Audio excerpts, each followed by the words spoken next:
बोला जी मैं तो आपको निकालने के लिए आया हूं यहां से।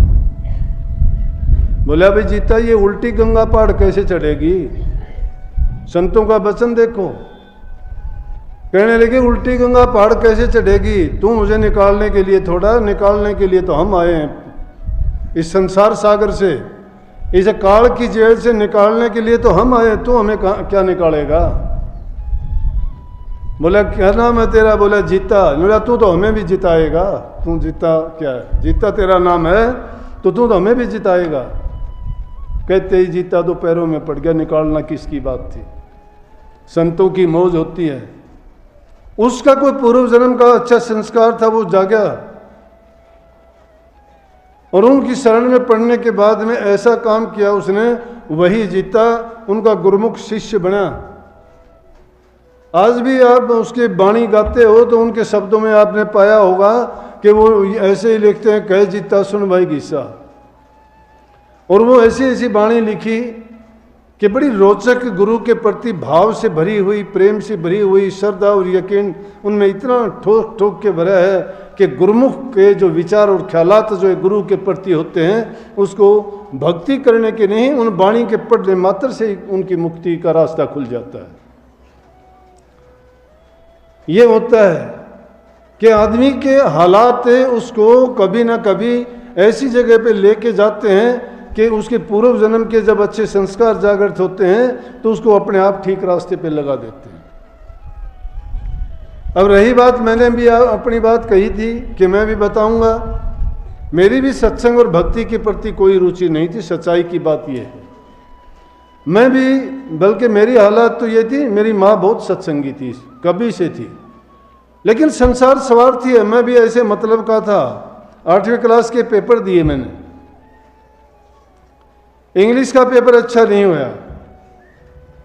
रिजल्ट जो जो नज़दीक आता गया, मेरी माँ को पहले तो मैं कहता था मैं क्यों जाया करती है सत्संग में। अब मेरा मतलब जब याद आया तो मैं कहने लगा माँ तू सत्संग में जाती है? बोले हाँ। बड़े प्यार से, माँ क्या बताता है भगत? जब महाराज जी नहीं कहते थे, संत नहीं कहते थे, पीले वस्त्र रखते थे, बाल ब्रह्मचारी थे, भगत कहते थे महाराज जियों को। बोला कि वो खुश हुई कि ले भाई आज तो बेटे ने याद किया।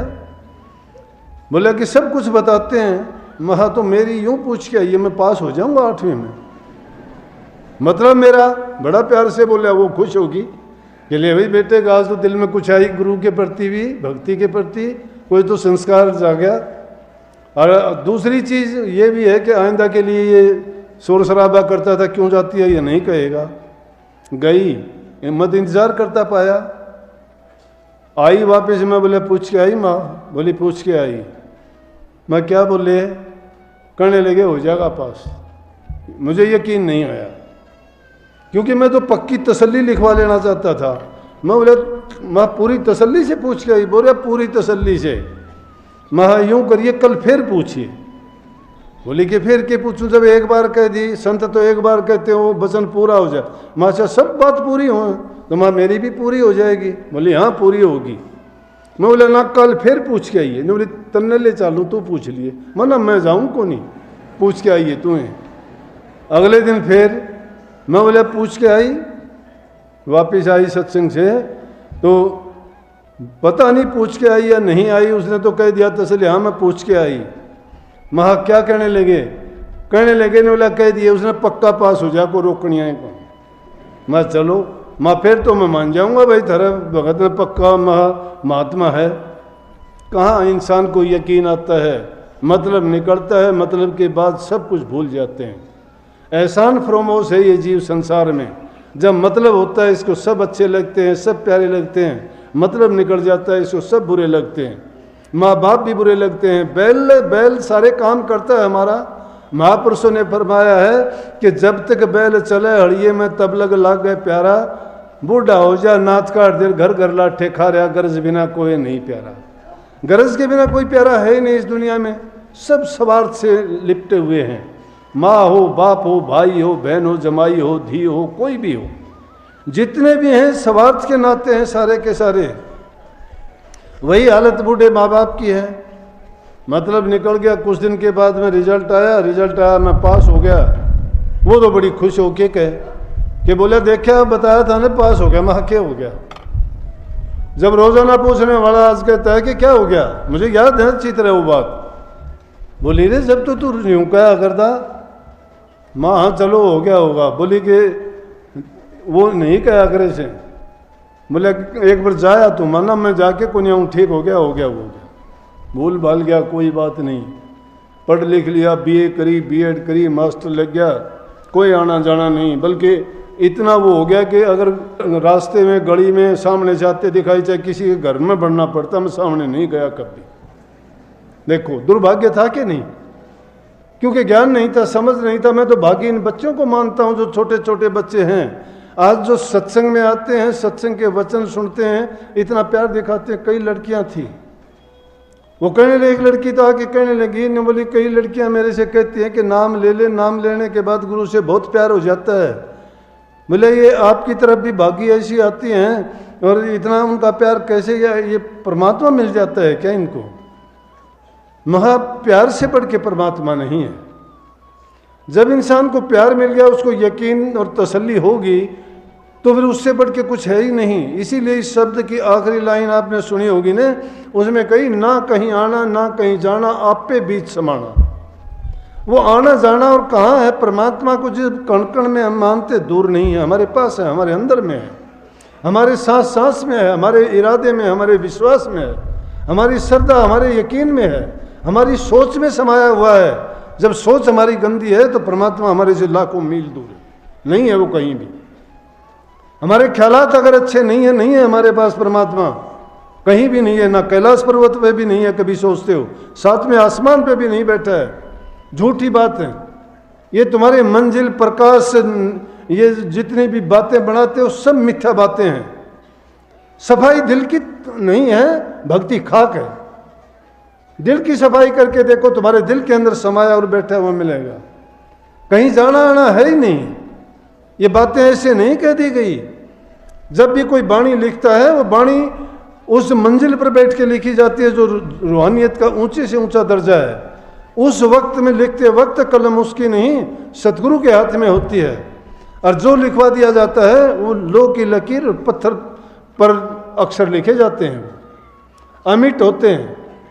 लेकिन वो कैसे हैं कि लाल अगर किसी कुम्हार को मिल जाए तो गधे के गले में बंध देगा, क्योंकि गधा ही प्यारा है उसको सबसे, कीमत लाल की नहीं जानता वो। जब उस चीज की कदर जिसको पता लग जाता है तब वो समझता है कि बात क्या है। तो भक्ति रूपी पदार्थ और नाम रूपी शक्ति भी आसान नहीं है, हर एक को मिल तो जाती है, लेकिन वो उसको पहचान नहीं पाते, उनके लिए कोई मायने नहीं रखती। टाइम गुजरा, अध्यापक की नौकरी करने लग गया। घर के परिवार के चाचा ताया थे, मेरा चाचा था एक, नाम था हरलाल, दूसरा नाम नंदलाल था। हम 3-4 ऐसे थे आपस में, वो बैठ उठ जाते थे। उन्होंने सोचा कि ये बिगड़ ना जाएं, कोई गलत रास्ता अपना लें, कि इसको ले चलो, बाकी ये तो अपने आप सुधर जाएंगे। मेरे को कहने लगे, भाई महाराज जी बहुत अच्छे हैं, उनको ये है वो है, बड़ा प्रचार किया। बोलना इंसान को संगति इस तरह से बनाती है। अच्छा संग जिसका करोगे आपको, वो उनका अच्छे गुणों का बखान कर करके, उनकी बातों को सुना सुना के आपके दिल में ऐसी एक भावना भर देंगे कि जिससे आपके दिल में उमंग पैदा होगी कि इस चीज़ को करना चाहिए, देखना चाहिए, आजमाना चाहिए। उन्होंने ऐसे भाव भर दिए मेरे अंदर, एक दिन मुझे तैयार कर लिया कि चल देख के आ। एक दिन मैं देखने के लिए गया था। एक दिन गया, 2 दिन गया, आराम से पास बैठने का मौका मिला। संतों का संग, मैं कहता हूँ इतना अच्छा होता है कि उनसे निकली हुई जो शक्ति की धार है वो जीव का कल्याण कर देती है। उनका सानिध्य बहुत ही लाभकारी है, और जितना जो पास बैठ जाता है उतना ही ज़्यादा उसको, आग के जितने नज़दीक बैठोगे उतनी ज़्यादा गर्मी मिलेगी, पानी के जितने पास बैठोगे उतनी आपको ठंडक मिलेगी, सत्य के जितने आप पास चले जाओगे उतनी सत्यता आप में आती चली जाएगी, झूठ और पाखंड के करीब जितने जाओगे उतने ही झूठे और पाखंडी हो जाओगे। और संग करते करते, सत्संग करते करते तुम्हारी सभी बुराइयां एक एक करके निकल जाएंगी और सच्चाई ही सच्चाई आपके अंदर आ जाएगी। इसीलिए सत्संग बार बार करना चाहिए, बार बार जाना चाहिए। बस कुछ दिन में गया, जाने के बाद में बड़ा मज़ा आया। क्यों? अच्छी चाय पीते, लड्डू मिलते, मिठाई मिलती। मिठाई बहुत बड़ी चीज़ थी, आजकल तो खाते ही नहीं कोई भी। लेकिन उस टाइम में नहीं मिल, गुड़ भी नहीं मिलता था, और मिठाई की तो बात छोड़ो। तो मैं ये तो अच्छा हुआ भाई, शाम को अच्छी चाय मिलती है, अच्छी मिठाई मिलती है, ज़रूर चलेंगे, अच्छी बात सुनने को मिलती है। और स्पेशल ट्रीटमेंट होता, क्योंकि बड़े आदमी के साथ जाता। एक दिन मन में ख्याल आया, विचार आया, मैंने सोचा कि अपना भाई हौलदार था, वो मेरे से पहले के सत्संगी थे, सेवादार थे, महाराज जियों के संग रहते थे, बाहर भीतर जहाँ कहीं जाते लेके जाते थे। तो मैंने सोचा कि महाराज जी तो चाहे एक दो घूंट लेते हैं, उसके बाद तो इसको दे देते हैं। अगर ये पूरे संत हैं और इनको पता लगता है कि भाई आगे पीछे क्या होना है, जैसे कह देते हैं कि महात्मा त्रिकालदर्शी होते हैं, इनको आने वाली घटना का पहले पता लग जाता है, ये लोगों के भविष्य की बातें बता देते हैं। तो आज देखते हैं कि ये रोज़ाना चाहे इसको हौलदार को देते, अगर तुझे दे देंगे चाहे तो मान लेना कि भाई हाँ ये जानते हैं सब कुछ। जब बैठे बैठे और चाय आई, चाय आने के बाद में 2 घूंट ली और लेके मेरी तरफ देख के कहने लगे, ले भाई मास्टर। मास्टर कहते थे मुझे, नाम लेके कभी महाराज जी ने मुझे नहीं कहा, कभी मैंने ज़िंदगी में मेरा नाम लेते हुए उनकी ज़बान से नहीं सुना। मास्टर कहते थे, मास्टर मास्टर बस। कहने लगे, ले भाई मास्टर, मेरी झूठी चाय मैं किसी को दिया तो नहीं करता हूँ, लेकिन आज तो तेरे को दूंगा। चाय पकड़ो तो हाथ कामने लग गए, दिल कामने लग गया कि तूने तो गलत बात सोच ली थी। ये तो सब कुछ जानते हैं मूर्ख। मुझे चाय लेने की खुशी नहीं थी, खुशी मुझे इस बात की थी, जो मन में मैंने कल्पना की थी, जो बात सोची थी वो पूरी हो गई। तुम लोग सब ये ना सोच लेना कि हम भी ऐसा सोच लें वो हो जाएं, धोखे से नहीं। अरे ताली ना बजाओ, ये गलत है। ताली बजाना हमारा काम नहीं है, खेल तमाशा थोड़ा है ये। मैं हकीकत कहता हूं कि किसी की नकल नहीं करनी चाहिए। महाराज जी बार बार सत्संग में फरमाते थे, गुरु जो कहता है वो करो, गुरु करता है वो ना करो। गुरु करता है वो क्यों ना करो?